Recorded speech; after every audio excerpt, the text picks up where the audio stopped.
again to the SCORE Business Showcase. We have a very interesting guest with us today. It's Justin Turner. He's one of the superstars here in Connecticut with one of the universities or colleges in the state of Connecticut. He has since gone on, of course, but he's played for one of the colleges. And I'd like to welcome you, Justin. Thank you. Thanks for having me. And what school did you actually play for? I played for Dominican College. Okay. Yes. Excellent. Yes. Now, where are you from originally? I am originally from New Haven, Connecticut. I was born and raised there until I was about 12 years old, and then I moved to Trumbull, Connecticut with my mother and my father and my younger brother as well, just to relocate. And our audience can't see it, but how tall are you anyways? I'm about 6'7" 3/4", so I say 6'8". Okay, so you're about 3/4 to an inch taller than my son. Now, what qualities and values did your parents in your life that you grew from? One experience I grew from was probably when I was about 22 years old. I just graduated from Dominican College, and I was pursuing a professional career in basketball. I was traveling, to different cities and around America, and this one experience, I was actually in Philly trying out for the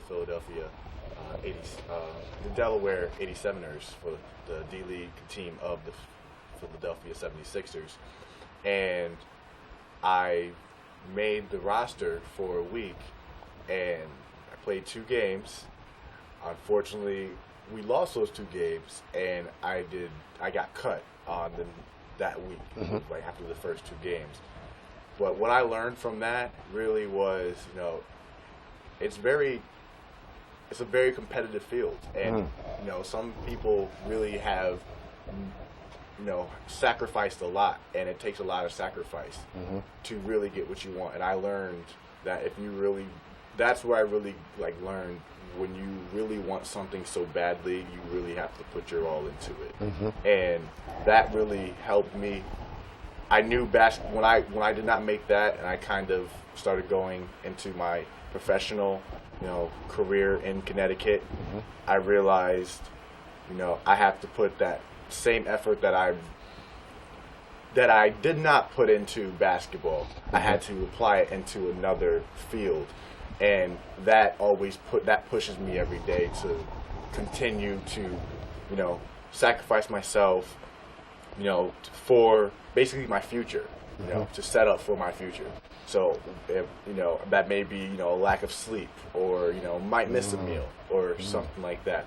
But it's always I'm always looking towards the future, to always, better myself every day. So you got to see the difference between college and also pros. Absolutely. All right. So it was a little bit more intense, I'm sure. Very intense. A very small bucket. So only the cream of the crop. That's okay. So when you see these athletes playing at the professional level on TV, they didn't get there off of luck. It's a lot of hard work. They put a lot of hours in that we do not see, and they definitely do not get enough respect as they deserve. Now, who was your favorite player, maybe in basketball, or that you looked at as maybe a mentor? My favorite player was Kobe Bryant. And why Kobe? Kobe, because he always approached the game, especially in his later years, he always approached the game with such professionalism. He worked tirelessly. He was always working out. I used to always watch YouTube videos of him, just interviews. He's always professional. When he'd be upset, he would show it, but he wouldn't let it control him. He always had his emotions under control. And he was one of those leaders on his team that led from the front. Like, there are leaders from the back who kind of push players. He pulled players. So if you didn't reach up to his potential, you were not, or reach up to his level of, say, intensity, you weren't going to last playing on his team, because he was a very persistent, and very diligent worker, and just everything he brought to his game and to the game of basketball. Honestly, I think it was just what really attracted me to him because he was just went hard about it all the time, and I really appreciate that. Interesting. Well, you know, my favorite player was actually Michael Jordan. All right, and I didn't really know about him until probably the 90s. And what happened was I was at a business meeting in New Haven, and they were selling this program, and they were selling the program as far as the brain was concerned, how to get more, remember more, something of that nature. But before they even started talking about that, they talked about Michael Jordan, and they mentioned how, which got my attention, was that Michael scored 52 points in 2 minutes. And I said, that's impossible. I said, that's not impossible. I was more than somebody score that quickly and so many points. And the gentleman said there had to be about 200 people there. And he said that he was in the zone. And at that time, I didn't know what the zone was. I'm thinking zone defense? I said, that doesn't even sound right, you know. And I called a friend out in California, and he knew about the zone as far as he told me. He said there was a person on the Oakland A's with baseball, and that the ball would come at him at 90 some odd miles an hour, and he said it looked as big as a basketball, and he could see actually the threads as it's turning towards him, and he could hit it. And I said, and he told me that's what the zone was all about. And so they interviewed Michael at the end of the game, and they said, Michael, how in the world did you do that? And he said his answer was that they were moving too slow. All right, and if you ever see Michael play, they do look like they're moving too slow, actually. It's true. That's true. All right, but in his mind, all right, they were moving slow. All right, and I found out because somebody actually did see the game, and they did say that it happened. And what happened was every time he scored, they stopped the clock. So within a 2-minute time frame, he did score 52 points, which was interesting. All right, but that's how I learned about the zone, and I'm sure you've been there. Oh yes, I have been there a couple of times. It is a very surreal feeling. You kind of you're shooting into a basket that looks like the ocean. You know, everything you throw up is going in. Mm-hmm. You're just your rhythm. You're just in such a rhythm that you just. It's like everything's just like clockwork. Right, you know, everything you do is just throw it behind your head. Exactly. Like you feel like anything you do, you're invincible. Right. It's a point of invincibility right there. Yes. You're on the court in the zone. And matter of fact, that can be applied in business too. Absolutely. All right. Absolutely. And there's many books that talk about it. Think and Grow Rich. Yep. All right. That's actually one of my favorite books. All right. I enjoy reading. I read that multiple times a year. Excellent. Just kind of reinforce. And it changes every time you read it. It does. You get a new outlook on things. Yes. You know, think about everything you've done like throughout that year, or certain amount of time you've done. Things you've done, and it's like you apply those new tools you've obtained. Mm-hmm. Absolutely. The other book too that helps in that area is The Magic of Believing. It has to do with the laws of attraction and things of that nature. Now, as a student in school, how were you as a student in school? As a student in school, I was always a hard worker. Mm-hmm. I was never the brightest, but I always worked hard, and I believe hard work is better than hard luck. Mm-hmm. I always believe that. Now, do we have a lie detector on you on that? I was never the brightest student, but I always worked hard. Mm-hmm. So I was always acknowledged for my hard work. And I did well. Like I did make honor roll. I did make dean's list in college as well. So it was always, I always put time into my education, and because I believe education is very important. So that was one of my number one things, like education, then basketball. Basketball always came second. Super. Yes. You hear that, students out there? I want to follow that direction. And we see, unfortunately, that doesn't happen too often these days. It's definitely needed, especially when they get out of school. All right, you want to have those qualities that will help you in your future. Now, what is one of your biggest weaknesses or challenges that you have faced? One of my biggest weaknesses, I'd say, within myself are, I've definitely learned as I've gotten older. I've learned how I used to procrastinate a lot. Mm-hmm. That was one of my biggest weaknesses, I would say. And I'd always leave things to the last minute. and I learned, like, as I got older, like, once I reached college and everything, I was like, you know, that childish stuff won't work anymore. I'm on my own. I don't have my mom or my dad to tell me when I have to do this or when I have to do that. So really, that procrastination really kind of was my biggest weakness, which I am still, you know, it's a process. Yes, Because, yes, you know, yes. that was like kind of like a development kind of a thing as your child growing up. You're procrastinating. So I definitely, that was one of my biggest weaknesses and challenges. Right. Exactly. And for businesses out there, it's actually like death on the installment plan in reality. Now, what is your greatest strength? My greatest strength is that I definitely take a lot of time to self-analyze. That's one thing, like with time management and everything.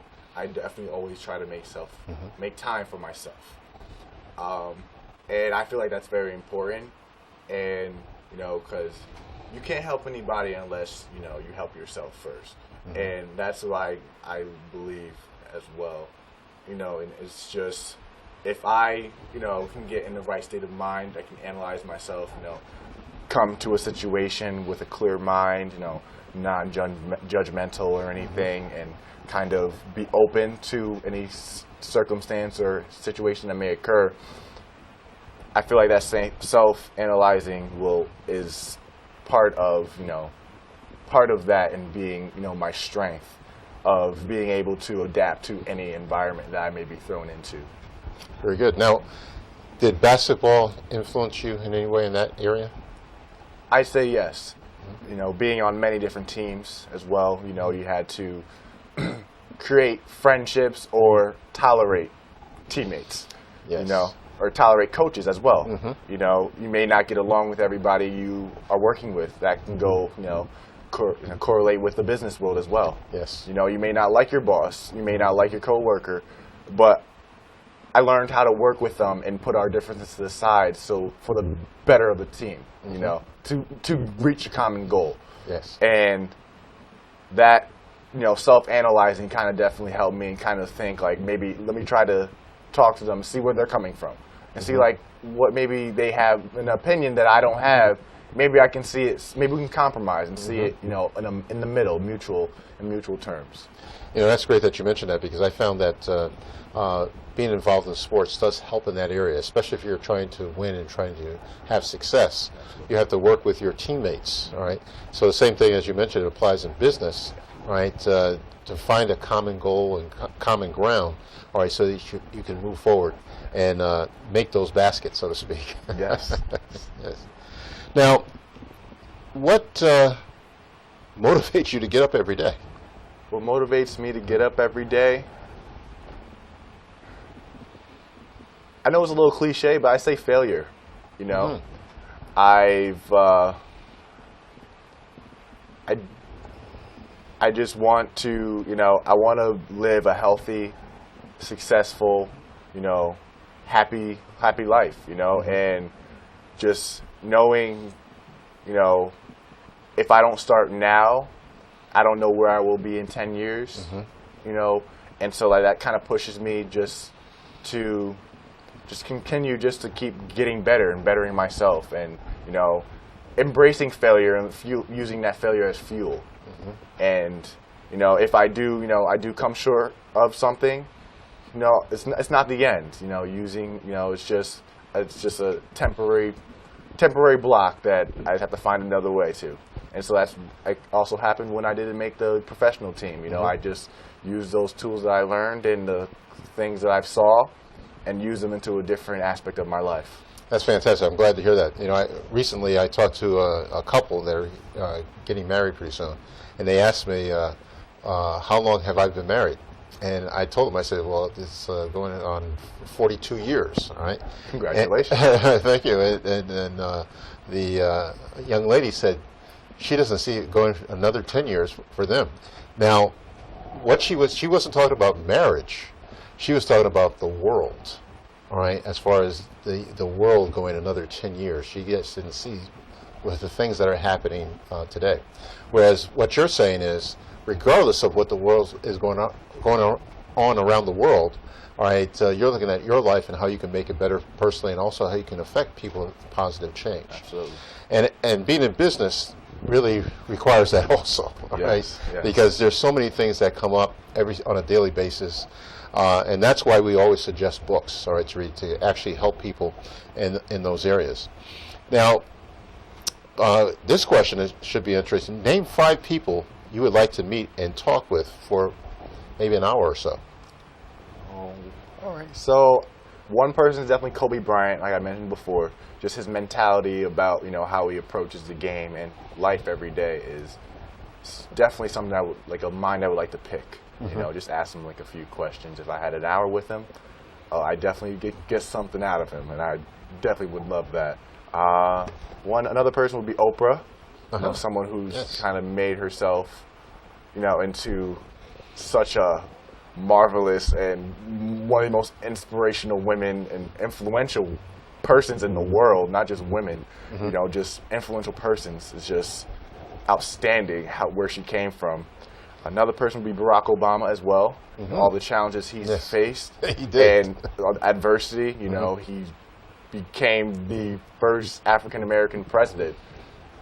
And that's just saying that kind of gives you chills. And still we are still embracing that at this point, realizing we just had an African American president for 2 terms. We're asking, where is he now? And we are. Unfortunately, we are. Another person I'd like to meet is Bill Gates. I just feel like just the money aspect, economic wisdom he has, and just how he turns around to pick up a $10 bill. He's losing money. I don't understand that. I saw that the other day. I'm like, how is that possible? If he's walking down the street and turns around to pick up a $1 bill, he loses money. I heard that. Oh, really? I heard that online, yes. All right, because he's going backwards instead He's of going backwards. He's probably on his way to make more money. If he turns around, he might be late to make more money, Well, that's an interesting thought. Yeah, I heard that. Let me say something about Bill Gates. Yeah. Because, when he actually built his house in, I believe it's in Washington, where his house is located at, and it cost him $63 million, all right, to actually build that house. But he has in his house the Leo da Vinci manuscripts in his house. They're in a glass case. Guess how much he paid for those? Probably say $1 million. $93 million. He paid more for those manuscripts than he paid for his house. And the reason being, you might have seen the book that talks about the Leonardo or Da Vinci manuscripts, or think like Da Vinci, right? Okay, as far as that is concerned. Yeah. Well, he has them there because he understands the value of thinking like that individual, and he's always trying to reinvent himself and things of that nature. So I found that interesting. Absolutely. Right. So, that would be a great person to talk to. Matter of fact, one of the things that in business, because a lot of people say, "Man, I want to be just like this person over here. I want to be a millionaire." All right. But they don't do the things that are necessary. Yeah, absolutely. And so what is suggested, if you ever get that opportunity, is treat them, all right, to a 9-course meal, all right? Not you. Not them to treat you. You need to treat them. Because now you can take the time to ask them the right questions, all right? 9 courses would get you a lot of time. Absolutely. All right. And so, because a lot of people say, well, you need to take me out. They got the money. Well, no. All right. You want to find out how they became successful. Yeah. You take them out. Absolutely. It'll be a meal that was well spent, as far as that's concerned. Absolutely. Now, who are the rest of your list? So one more I have is 50 Cent, Curtis Jackson. Yes. Yes, he literally came from the bottom on a hospital bed, got shot multiple times and survived, and now he is a multi-millionaire entrepreneur, producer, actor, artist, anything. He does everything. It's 50 Cent was one of my favorite artists growing up. He still is. I still love his music to this day. He's just one person who never let anything get in his way. He like you said, Bill Gates does. He consistently reinvents himself. He's always doing something different and doing something new. Now he's got TV shows that are putting up great numbers, you know. And he's one person I would like to meet if I could within like the next like 5 years. Well, that's interesting. Bringing up his name because we want to have him on as a guest on our show. Really? And I mentioned that to actually the vice president of SCORE, and they're on the same board here in Connecticut because 50 Cent has businesses here in the state of Connecticut. Yes. So he's had a lot of things that were against him for him not to win. Oh yes. And he went above that. Absolutely. Quite so in many ways. Now, name one person in your life who really inspired you. One person who inspired me, I'd say, is my Uncle John Kelly, who passed away when I was about 19 years old. I was in college.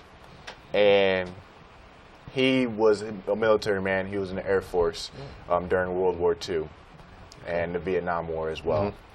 He was one person who really always talked to me, sat me to the side in family gatherings. He used to come to all my high school basketball games and just give me dinner after the game. We'd talk, and he just always just inspired me, just to tell me, keep going, you're a bright young kid, just, don't let anything get in your way. And if anybody tells you no, just keep going. Don't listen to anybody else and just listen to your heart. And he would always just encourage me, and I love talking to him. I miss him all daily. I miss him all the time, but I just always hear those words that he speaks to me to this day. Excellent. So you have your built-in recorder. Absolutely. I never forget a word he says. That's fantastic. Now, what are some key points when it comes to teamwork? Some key points I'd say are communication, between, your coworkers, your coaches, maybe your bosses as well. And also would say hard work and pushing each other, also, the aspect, any aspect of communication that would come with compromise and, listening skills with also communication and kind of being open to other ideas and being able to be flexible, that also one thing, because when you're playing a fast-paced sport, or either you have a project to do and you have a deadline, and something may come up, say something's not working or someone calls late, so the power goes out, but you have to be able to have other resources or other sources that you can reach out to and kind of help you, to still achieve that goal in time, and I feel like, those concepts I learned in team was really, really important. That's good. Yeah. I like that, being flexible. Yes. I had taken carpentry, and one of our instructors mentioned that if somebody doesn't show up, all right, you're going to need to fill in. All right, so you have to make things happen. Absolutely. Right? That's what it comes down to. Yes. Now, what legacy do you want to leave from your life within your community? Within my community, I want to show, it doesn't matter your circumstance. It's about, your mind state and your attitude. And I feel like a lot of people see, where they are and don't see a bigger picture of where they could be. And it kind of keeps them stuck in that moment, and they feel like they're helpless. And I would like just to be there for encouragement and build. I want to help resources to reach out to kids who may be in unfortunate situations at home or things like that, and show them it's not all about basketball. It's not all about dancing, or it's not all about rapping. There's other avenues that you can take to be successful. It doesn't always have to be those entertainment aspects. It doesn't. It can you can be behind the scenes. You can be the one who signs the checks and not just receives the checks. And that's one thing I think people are kind of just I think I want to leave that legacy, and I want to get people out of that, help people just to see, you know, a brighter picture and get out of that mindset. That's fantastic. Yes. That makes me think about books. One of the things we like to talk about is books on our show. Yes. And one of the things that we suggest is autobiographies. Yeah. And this one here talks about Lee Iacocca. And he was a gentleman that really re-energized Chrysler and turned it around. Wow. But there's other people that you can read about. But, absolutely. I found this one today, and I said, let me just bring it on the show. Oh, yeah. Any particular books that you like to read? I enjoy also autobiographies as well. I've read a lot of like artists' biographies, you know, athlete biographies. One of my favorite books, it's not a biography, well, it is a biography, but autobiography, but it is Rich Dad, Poor Dad. And that's actually one of my favorite books. He kind of got a mix of both, of someone who is an entrepreneur and kind of has his own business, and one who always is working for somebody else. And he kind of realized what is better for him and kind of has more longevity for him and his family. And that's Robert Kiyosaki. Yes, yes, yes. You know, it's been a pleasure, Justin, to have you on our show. And we got a lot out of it. And Yes. we see the personal efforts that you put in personally to make achievements and things of that nature. Thank you. And that's what it really takes for business out there also, right? Because it really starts with the owner, Yes. and then grows from there, and then also the organization as it continues to grow. Yes. So we'd like to thank you once again to our viewers out there in TV land for joining us today. And once again, all right, Justin, thank you.